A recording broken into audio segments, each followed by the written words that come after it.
Bueno, silencio. Parece que se acabó, ¿no? Parece que se acabó la secundaria obligatoria, ¿eh? Con las ganas que teníais de acabar ya.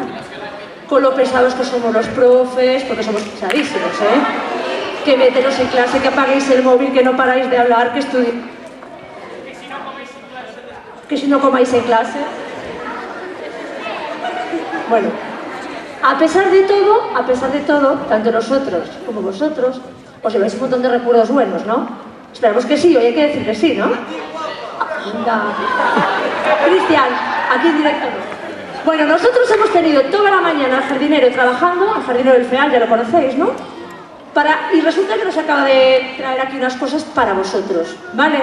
Entonces voy a pedir la colaboración de, bueno, pues de María, por ejemplo, que estaba por ahí, que la ha hecho también de presentadora o de Nerea, y vamos a repartir unas cositas.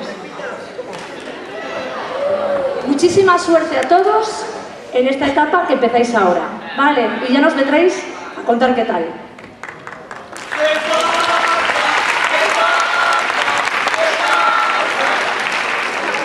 Le vamos a dar también una rosa a esta compañera de primaria que sus propias amigas de clase han tenido este detalle de acordarse de ella en este momento, ¿vale?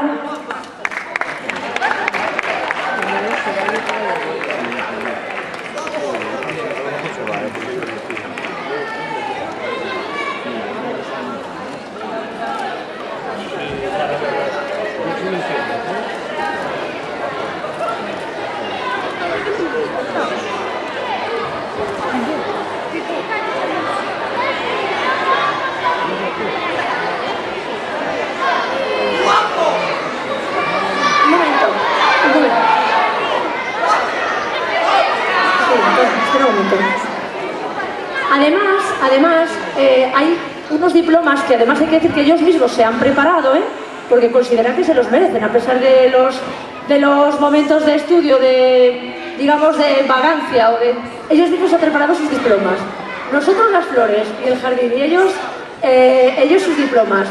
De verdad, os deseamos mucha suerte y sobre todo, hay que seguir siendo eso, constantes. Vale, muchas gracias.